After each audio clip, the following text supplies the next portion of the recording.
বাংলায় একটা প্রবাদ আছে, লোভে পাপ আর পাপে মৃত্যু।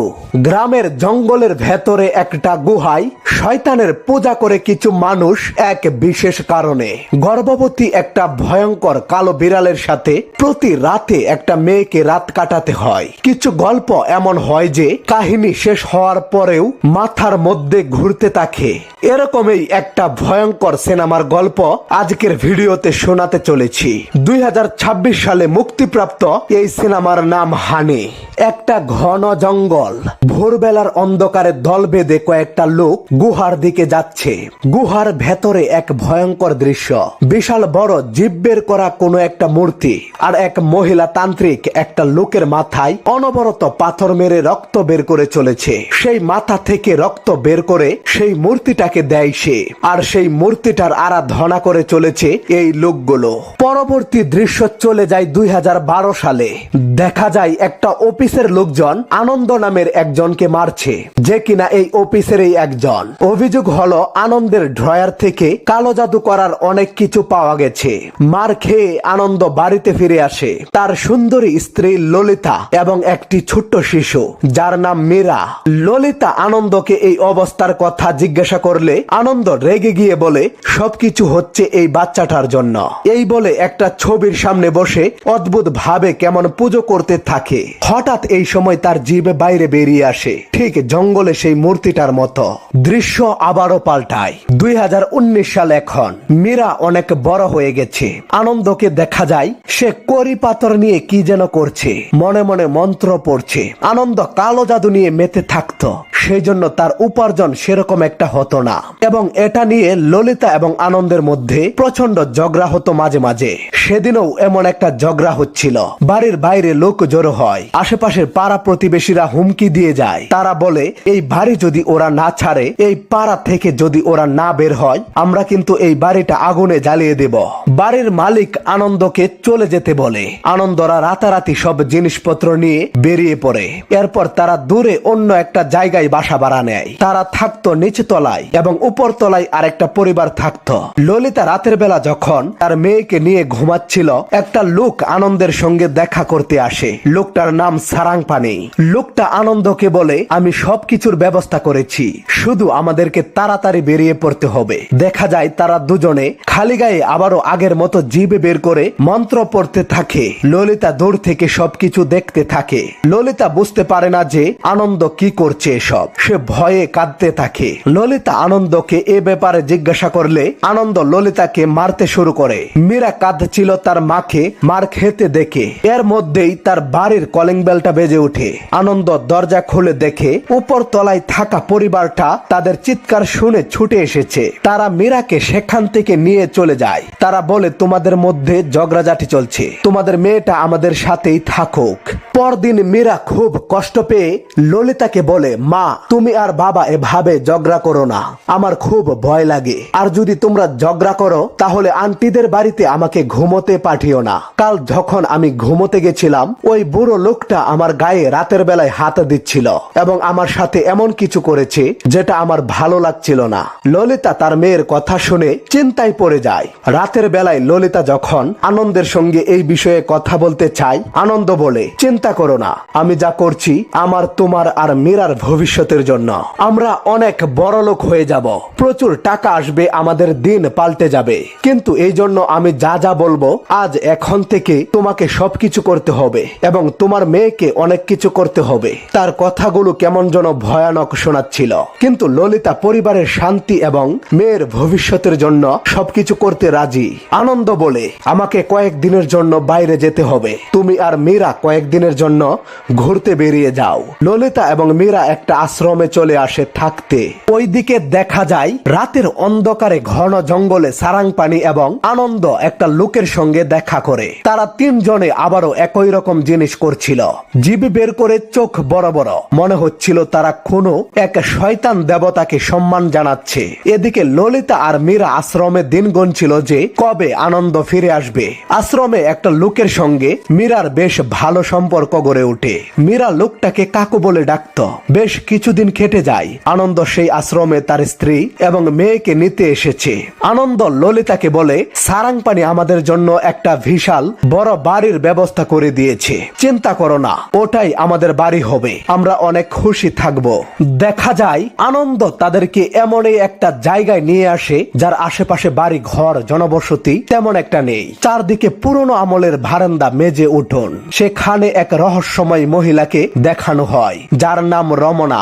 রমনা বাস্ক থেকে কাপড় দিয়ে পেঁচানো একটা সাদা পুতুল আনন্দ এবং সারাংপানির হাতে এনে দেয়। সারাংপানি আনন্দকে বলে, প্রথমে এটা দিয়ে প্র্যাকটিস করো আর মীরাকে তৈরি করো। কিসের প্র্যাকটিসের কথা বলছে?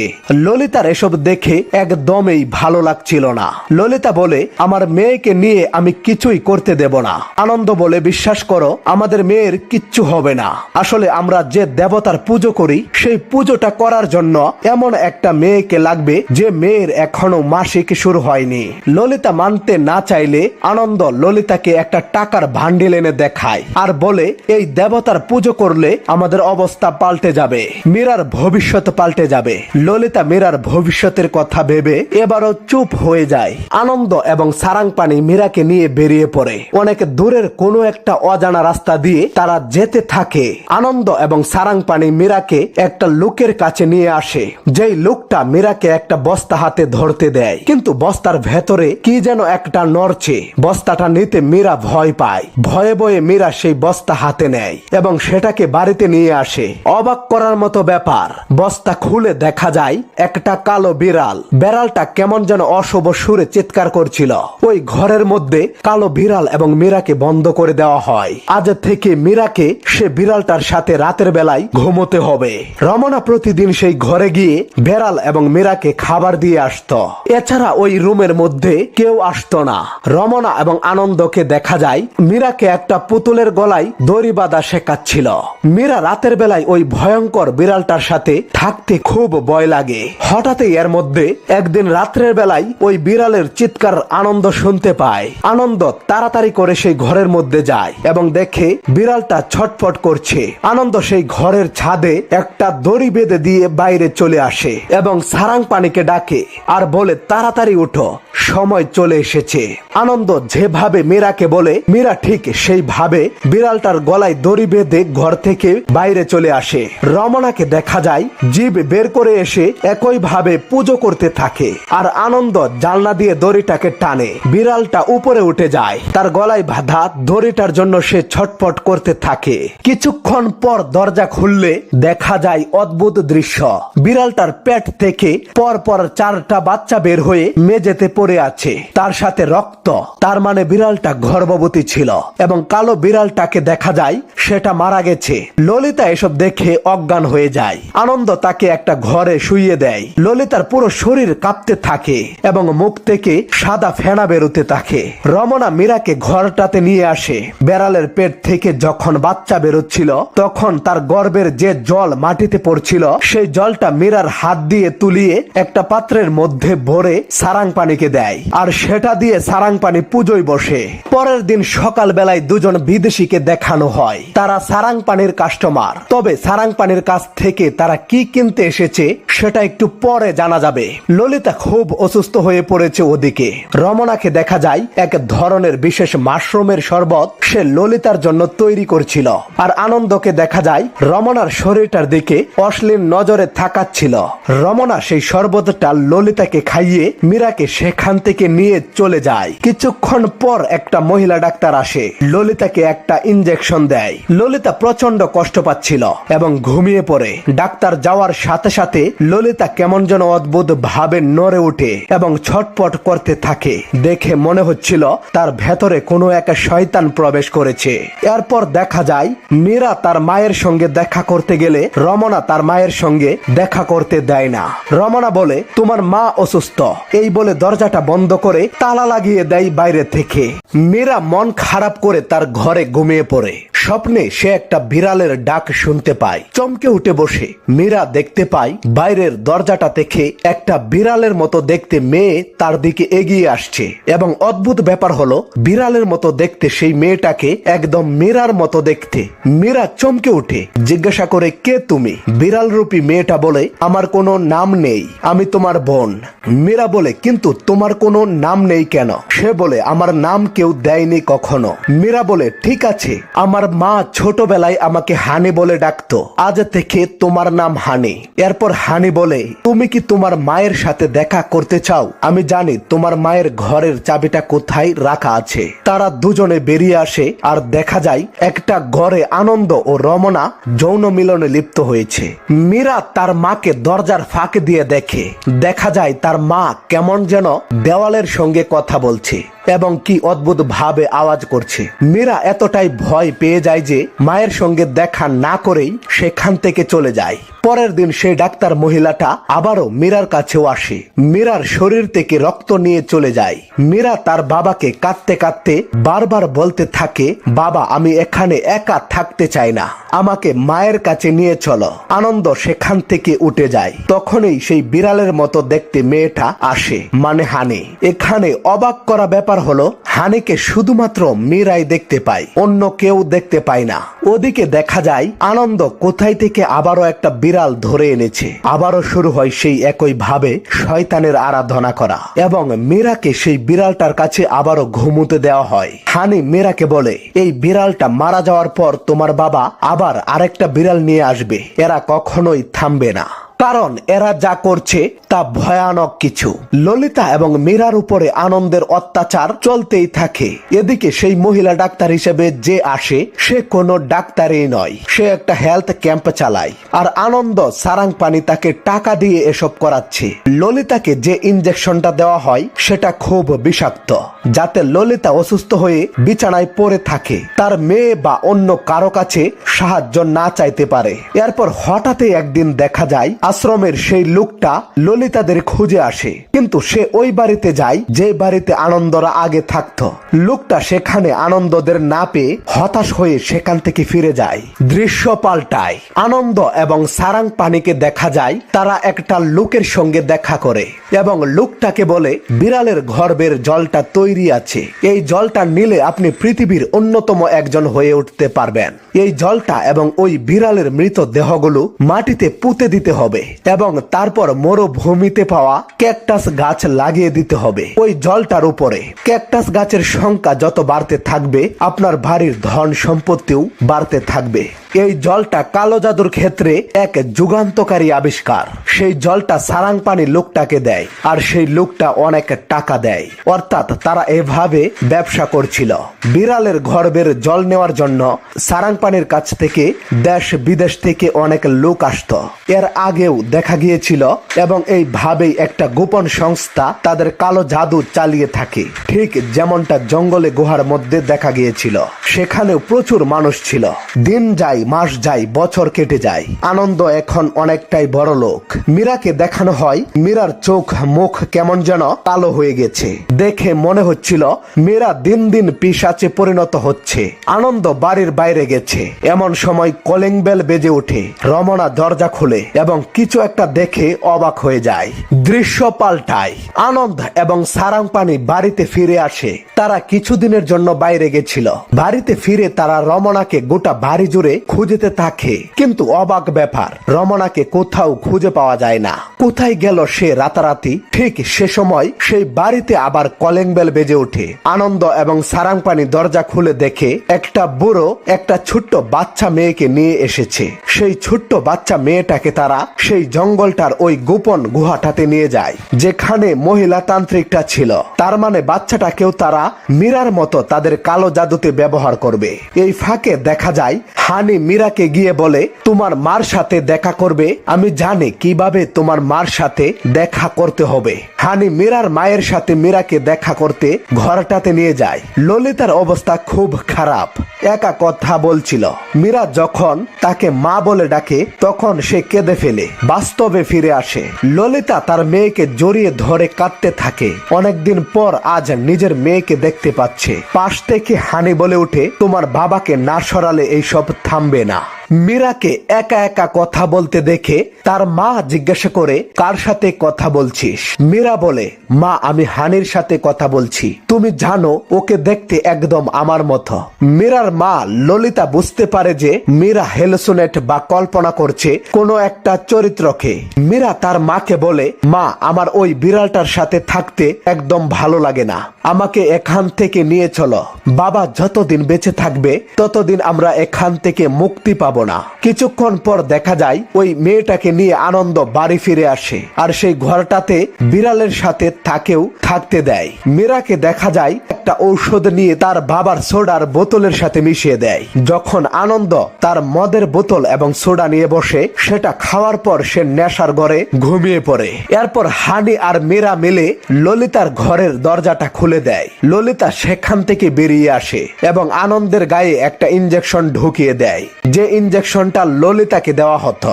ললিতা আনন্দকে বাড়িতে যেখানে কালো জাদুর পূজা করা হতো সেখানে নিয়ে যায় এবং সেখানে থাকা একটা শঙ্খ দিয়ে আনন্দের চোখে মুখে মারতে থাকে। মা এবং মেয়ের উপরে ছিটকে ছিটকে রক্ত পড়তে থাকে। এরপর ললিতা এবং মীরা দুজনে মিলে আনন্দের মৃত দেহটাকে টানতে টানতে সরিয়ে ফেলে। পরদিন সকালে বাড়িতে পুলিশ আসে। বাড়ির পেছনে মাটি খুঁড়ে অনেকগুলো মরা বেড়ালের কঙ্কাল পাওয়া যায়। সারাংপানিকে পুলিশ গ্রেপ্তার করে আর ললিতাকে সেখান থেকে একটা হোমে নিয়ে যাওয়া হয় এবং সেই বাড়িতে হয়ে যাওয়া ঘটনাগুলো ললিতাকে জিজ্ঞাসা করা হয়। ললিতা একের পর এক বলতে থাকে, অনেক ভালোবেসে বাড়ির অমতে ওকে বিয়ে করেছিলাম, কিন্তু তারপর এক সময় কালো জাদুর অত্যাচার শুরু হয়। আনন্দ কোনো সাধারণ মানুষ ছিল না, সে মানুষের বেশে একটা শয়তান ছিল। ললিতাকে জিজ্ঞাসা করা হয়, রমনা কোথায়, রমনার সঙ্গে কি হয়েছে। আগের একটা দৃশ্য দেখানো হয় যে সেদিন কলিং বেল বাজার পর রমনা যখন দরজা খুলে তখন রমনা আশ্রমের সেই লোকটাকে দেখতে পায়, যে ললিতা এবং মীরার খুঁজে সেখানে এসে পৌঁছেছিল। লোকটা রমনাকে বলে, ললিতা আমার বোন হয়, আমি আমার বোনের সঙ্গে দেখা করতে পারি? রমনা বলে, ললিতা এখন অসুস্থ, তার সাথে দেখা করা যাবে না। এই শুনে আশ্রমের লোকটা চলে যেতে চাইলে বাড়ির ভেতরে মীরাকে দেখতে পায়। মীরাকে দেখতে কেমন একটা হয়ে গেছিল, তাই সে মীরার কাছে যায়। মীরার এই অবস্থা দেখে তার সন্দেহ হয়। সে রমনাকে বলে, ললিতার সঙ্গে দেখা না করে তো আমি যাব না। রমনা বাধ্য হয়ে ললিতার কাছে যায়। ললিতা বিছানায় শুয়েছিল, তার পা শিকল দিয়ে বাঁধা। রমনা ললিতাকে বলে, তোমার সাথে কেউ দেখা করতে এসেছে, কিন্তু ললিতার সঙ্গে যদি লোকটার কথা বলতে দেওয়া হয় তাহলে রমনা এবং এখানে যা হচ্ছে সবকিছু বাইরের লোকে জেনে যাবে। তাই রমনা ললিতাকে বেহুশ করার জন্য একটা ইঞ্জেকশন দেয় এবং তার পায়ের শিকলটা খুলে দেয়, যাতে লোকটা ঘরে ঢোকার পর লোকটা কোনো সন্দেহ না করে। কিন্তু শিকলটা খুলে ফেলার সাথে সাথে ললিতা উঠে বসে এবং রমনার নাক মুখ চিপে ধরে রমনার গলায় শিকলটা পেঁচিয়ে তাকে মেরে ফেলে। দৃশ্য বর্তমানে ফিরে আসে। পুলিশ আশ্রমের সেই লোকটার কাছে পৌঁছে যায়, যে লোকটা তার বয়ানে বলে, ললিতা আর মীরাকে বাঁচানোর জন্য আমার কাছে আর কোনো উপায় ছিল না, তাই রমনাকে মারার পর বাড়ির পেছনের দিকে আমরা ওর মৃত দেহটাকে পুঁতে দিয়েছি। পুলিশ তাকে ধরে নিয়ে যায়। সবার কথা তো হলো, কিন্তু মীরা কোথায়? ললিতাকে মীরার কথা জিজ্ঞাসা করলে ললিতা কেমন একটা হয়ে যায়। সে বলে, আমার মেয়েটাকে তো আমি শুরু থেকেই কিছুই দিতে পারিনি। মেয়েটার সঙ্গে যখন ওর বাবা এইভাবে অত্যাচার করত প্রতিদিন কষ্ট পেতাম, আমি কিছুই করতে পারতাম না। তাই যেদিন সুযোগ পেলাম আমি আমার মেয়েকে এমন জায়গায় পাঠিয়ে দিয়েছি যেখানে আর কেউ ওকে বিরক্ত করবে না, ওকে আর কষ্ট সহ্য করতে হবে না। তার এই কথাবার্তা শুনে বুঝে যায় সবাই ললিতা মীরাকেও মেরে ফেলেছে। একটা মা কোন অবস্থায় এলে, কোন মানসিক অবস্থায় এলে নিজের মেয়েকে মেরে ফেলতে বাধ্য হয়। আর মুভিটা এখানেই শেষ হয়ে যায়। এবার প্রশ্ন হলো, সবকিছু ঠিকঠাক হয়ে গেল যখন সে তার স্বামীকে মেরে ফেললো ললিতা, তারপরেও সে তার মেয়েকে মেরে ফেললো কেন? এখানে দুইটা থিওরি আছে। নাম্বার 1, যেটা ললিতা নিজের মুখে বলেছে, যে তার মেয়ে এতটা শক পেয়েছে, এত কষ্ট পেয়েছে, সে আর নিজের মেয়েকে কষ্ট দিতে চায়নি। সে হয়তো এটা বুঝতে পেরেছিল যে একটা ছোট্ট বাচ্চা মেয়ে এতটা মানসিক ভাবে চাপ পায়, তাহলে সেই মেয়েটার জীবন, আগামীর ভবিষ্যৎ এমনিতেই নষ্ট হয়ে গেছে। এজন্য ললিতা নিজের মেয়ে মীরাকে মেরে ফেলেছে। এটা থিওরি নাম্বার 1। এবার থিওরি নাম্বার 2 তে আসি। অনেক অনেকগুলো দৃশ্যেই দেখানো হয়েছে ললিতা একা একা বকবক করছে, ললিতা কখনো হাসছে এবং তার উপর যে মানসিক অত্যাচার করা হচ্ছিল সেগুলোর প্রভাবে ললিতার মানসিক সন্তুলন বিগড়ে গেছে। সে তার স্বামীর থেকে বদলা তো নেয়, কিন্তু তার মানসিক অবস্থা এতটাই বিগড়ে গিয়েছিল যে সে নিজের মেয়েকেও মেরে ফেলে। এই দুইটা কারণ আমি খুঁজে বের করেছি। দুটার মধ্যে কোনটা ঠিক বলে মনে হয় অবশ্যই কমেন্ট করে জানাবেন। আজকের মতো শেষ করলাম। গল্পটি ভালো লাগলে চ্যানেলটি সাবস্ক্রাইব করে আমাদের পাশেই থাকুন। ধন্যবাদ সবাইকে।